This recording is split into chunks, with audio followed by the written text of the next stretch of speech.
79ാം സ്വാതന്ത്ര്യദിനം ആഘോഷിച്ച രാജ്യം 2047ഓടെ വികസിത് ഭാരത് നേട്ടം കൈവരിക്കുക എന്ന സർക്കാരിന്റെ ദർശനത്തെ പ്രതിഫലിപ്പിക്കുന്ന നവഭാരത് എന്ന പ്രമേയത്തിലാണ് ഇത്തവണത്തെ ആഘോഷങ്ങൾ. വികസിത ഭാരതത്തിലേക്കുള്ള സുപ്രധാന ചുവടുവെപ്പാണ് ആത്മനിർഭരതയെന്ന് പ്രധാനമന്ത്രി നരേന്ദ്രമോദി സ്വാതന്ത്ര്യദിന പ്രസംഗത്തിൽ പറഞ്ഞു. പ്രതിരോധം, സാങ്കേതികവിദ്യ, കൃഷി അടക്കമുള്ള എല്ലാ മേഖലകളിലും സ്വാശ്രയത്വം കൈവരിക്കാൻ പ്രധാനമന്ത്രി ആഹ്വാനം ചെയ്തു.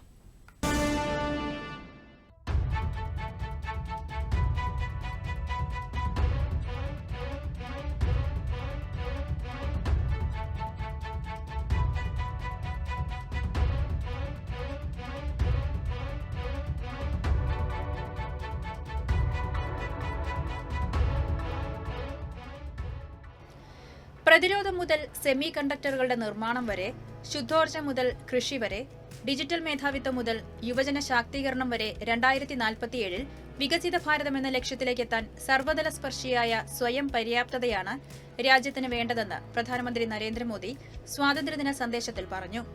സ്വാശ്രയത്വം, നവീകരണം, പൌരശാക്തീകരണം എന്നിവയിലൂന്നിയായിരിക്കും രാജ്യം പുരോഗതിയിലേക്ക് കുതിക്കുക. ഇന്ത്യയുടെ ശക്തി ജനങ്ങളിലും സ്വാശ്രയത്തിനുമായുള്ള പ്രതിബദ്ധതയിലുമാണെന്ന് അദ്ദേഹം ഓർമ്മിപ്പിച്ചു. രാഷ്ട്ര നിർമ്മാണത്തിന് ഓരോ ഇന്ത്യക്കാരനും ആത്മാർത്ഥമായി പരിശ്രമിക്കണമെന്ന് പ്രധാനമന്ത്രി പറഞ്ഞു. കഴിഞ്ഞ ദശാബ്ദത്തിൽ ഇന്ത്യ പരിഷ്കരണത്തിന്റെയും പരിവർത്തനത്തിന്റെയും പാതയിലായിരുന്നുവെന്നും ഇനി അങ്ങോട്ട് കൂടുതൽ ശക്തിയോടെ മുന്നോട്ടു പോകേണ്ട സമയമാണെന്നും പ്രധാനമന്ത്രി ചൂണ്ടിക്കാട്ടി. സെമി കണ്ടക്ടർ മേഖലയിൽ ഇന്ത്യ ഇപ്പോൾ മിഷൻ മോഡലിലാണെന്ന് പ്രധാനമന്ത്രി പറഞ്ഞു. 6 अलग-अलग सेमीकंडक्टर के यूनिट्स जमीन पर उतर रहे हैं. 4 नए यूनिट्स को हमने ऑलरेडी हरी झंडी दिखा दी है, ग्रीन सिग्नल दे दिया है. और देशवासियों और मेरे खास करके नौजवानों और विश्व भर में भारत की टेक्नोलॉजी की ताकत को समझने वाले लोगों को भी कहना चाहूंगा, इसी वर्ष के अंत तक मेड इन इंडिया, भारत की बनी हुई, भारत में बनी हुई, भारत के लोगों द्वारा बनी हुई मेड इन इंडिया चिप्स बाजार में आ जाएगी. ആദ്യത്തെ made in India semi conductor chip ഈ വർഷം അവസാനത്തോടെ പുറത്തിറങ്ങുമെന്നും 6 സെമി കണ്ടക്ടർ യൂണിറ്റുകൾ ഇതിനകം തയ്യാറായി കഴിഞ്ഞുവെന്നും 4 പുതിയ യൂണിറ്റുകൾക്ക് കൂടി അനുമതി നൽകിയിട്ടുണ്ടെന്നും അദ്ദേഹം പറഞ്ഞു. ആണവോർജ്ജ രംഗത്ത് ഇന്ത്യ വലിയ കുതിച്ചുചാട്ടത്തിന് ഒരുങ്ങുകയാണെന്ന് പ്രധാനമന്ത്രി നരേന്ദ്രമോദി പ്രഖ്യാപിച്ചു. 2047 ആകുമ്പോഴേക്കും ഇന്ത്യയുടെ ആണവോർജ്ജ ഉൽപാദനശേഷി 10 ഇരട്ടിയായി വർദ്ധിപ്പിക്കാനുള്ള പദ്ധതികളുമായി ഇന്ത്യ മുന്നേറുകയാണ്. ഇതിന്റെ ഭാഗമായി 10 പുതിയ ആണവ റിയാക്ടറുകൾ നിർമ്മിക്കുന്നതിനുള്ള പ്രവർത്തനങ്ങൾ നടന്നുവരികയാണ്. ഈ മേഖലയിൽ സ്വകാര്യ മേഖലയ്ക്കും വഴി തുറന്നിട്ടുണ്ടെന്നും പ്രധാനമന്ത്രി അറിയിച്ചു. न्यूक्लियर एनर्जी में 10 नए न्यूक्लियर रिएक्टर तेजी से काम कर रहे हैं. 2047 तक, जो कि हमने विकसित भारत का लक्ष्य तय किया है, जब देश की आजादी के 100 साल होंगे, हम परमाणु ऊर्जा क्षमता 10 गुना से भी अधिक बढ़ाने का संकल्प लेकर के आगे बढ़ रहे हैं. रिफॉर्म एक निरंतर प्रक्रिया है. समयानुकूल परिस्थिति के अनुसार रिफॉर्म करते जाना होता है. हम न्यूक्लियर एनर्जी के क्षेत्र में बहुत बड़े रिफॉर्म लेकर के आए. अब हमने प्राइवेट सेक्टर के लिए भी परमाणु ऊर्जा को उसके द्वार खोल दिए हैं. हम शक्ति को जोड़ना चाहते. GSTയുടെ അടുത്ത ഘട്ട പരിഷ്കരണം ദീപാവലിക്കുണ്ടാകുമെന്നാണ് പ്രധാനമന്ത്രി പ്രഖ്യാപിച്ചത്. ഇത് വലിയ തോതിൽ വിലക്കുറവിന് കാരണമാകുമെന്നും മധ്യവർഗത്തിനുള്ള ദീപാവലി ബോണസാണെന്നും അദ്ദേഹം പറഞ്ഞു. അതോടെ നിത്യോപയോഗ സാധനങ്ങൾ ഉൾപ്പെടെയുള്ളവയ്ക്ക് വില കുറയാനും ഇടയാകും. ചെറുകിട വ്യവസായങ്ങൾക്കും MSMEകൾക്കും പ്രയോജനപ്പെടുന്നതാണ് ഈ പരിഷ്കാരങ്ങൾ. इस दिवाली में आपकी डबल दिवाली का काम मैं करने वाला. इस दिवाली में आपको एक बहुत बड़ा तोहफा देशवासियों को मिलने वाला है. पिछले 8 साल से हमने GST का बहुत बड़ा रिफॉर्म किया. पूरे देश में टैक्स के बर्डन को कम किया, टैक्स की व्यवस्थाओं को सरल किया. और 8 साल के बाद समय की मांग है कि हम एक बार उसको रिव्यू करें. हम नेक्स्ट जनरेशन जीएसटी रिफॉर्म्स लेकर के आ रहे हैं। ये दिवाली के अंदर आपके लिए तोहफा बन जाएंगे। सामान्य मानवीय की जरूरतों के टैक्स भारी मात्रा में कम कर दिए जाएंगे। बहुत बड़ी सुविधा बढ़ेगी। हमारे एमएसएमई, हमारे लघु उद्यमी, इनको बहुत बड़ा लाभ मिलेगा।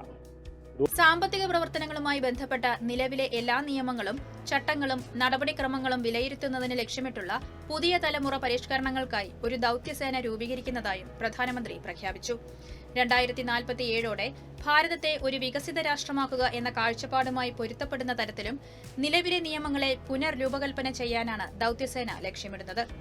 വലിയ തോതിലുള്ള തൊഴിലവസരങ്ങൾ സൃഷ്ടിക്കുന്നതിനും സാമ്പത്തിക വളർച്ച വർദ്ധിപ്പിക്കുന്നതിനും ലക്ഷ്യമിട്ടുള്ള 1 ലക്ഷം കോടി രൂപയുടെ തൊഴിൽ സംരംഭമായ പ്രധാനമന്ത്രി വികസിത് ഭാരത് റോസ്ഗാർ യോജനയും പ്രധാനമന്ത്രി പ്രഖ്യാപിച്ചു.